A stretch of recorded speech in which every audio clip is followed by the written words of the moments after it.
Media sosial dihebohkan dengan informasi terkait vaksin COVID-19 Sinovac.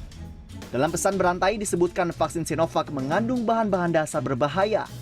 Salah satunya jaringan kera hijau Afrika atau Verocell. Pesan yang beredar juga menyebut vaksin COVID-19 Sinovac mengandung virus hidup, boraks, sampai formalin. Juru bicara vaksin COVID-19 PT Bio Farma Bambang Herianto menyebut kabar yang beredar adalah hoax. Bambang menegaskan vaksin Sinovac hanya mengandung aluminium hidroksida, larutan fosfat, dan natrium klorida. Vaksin Sinovac juga menggunakan virus yang sudah mati, bukan virus hidup atau yang dilemahkan seperti yang selama ini beredar. Ia juga menambahkan vaksin sama sekali tidak mengandung bahan pengawet yang berbahaya.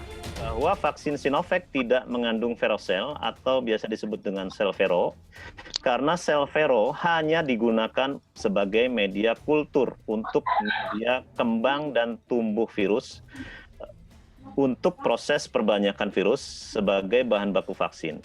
Kalau tidak ada media kultur, virusnya tentu akan mati dan tidak bisa digunakan untuk pembuatan vaksin. Kemudian, setelah mendapatkan jumlah virus yang cukup, maka akan dipisahkan dari media pertumbuhan. Sel vero ini tidak akan ikut atau terbawa sampai dengan proses akhir pembuatan. Dengan demikian, pada produk akhir vaksin tidak lagi nanti mengandung sel vero tersebut.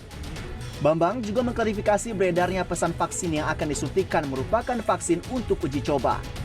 Ia menekankan vaksin yang sudah ada di Bio Farma dan yang akan digunakan pada program vaksinasi, kemasannya berbeda dengan vaksin untuk uji klinis.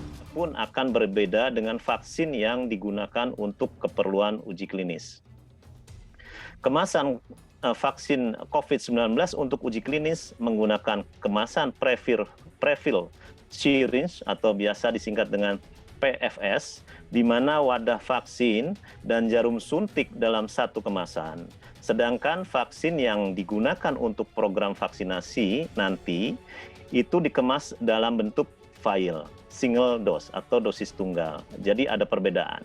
Dan saat ini pemerintah sudah mulai mendistribusikan vaksin ke 34 provinsi secara bertahap. Agar distribusi vaksin tidak terhambat, pengawalan dilakukan terhadap mobil pembawa vaksin. Selain puskesmas, rencananya vaksin juga akan didistribusikan kepada 2.500 rumah sakit dan 30.000 badan vaksinator yang tersebar hingga pelosok tanah air. Tim Liputan CNN Indonesia.